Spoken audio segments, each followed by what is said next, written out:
If you really become still really feel very successful, tight. yeah, if you become really successful, will you be able to take a break? Yes. Okay, not entirely true. Okay. Are you willing to step out of the story that you have to avoid success so you're not busy all the time? Yes.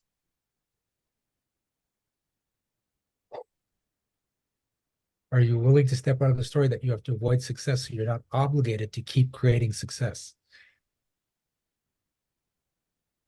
Yes.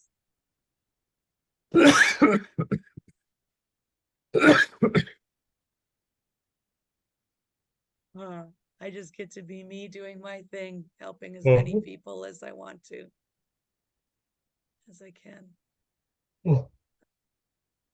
I'm not obligated to it. It's not the thing that has to be done. It's just what's going to happen. Yep. I like that. Cool.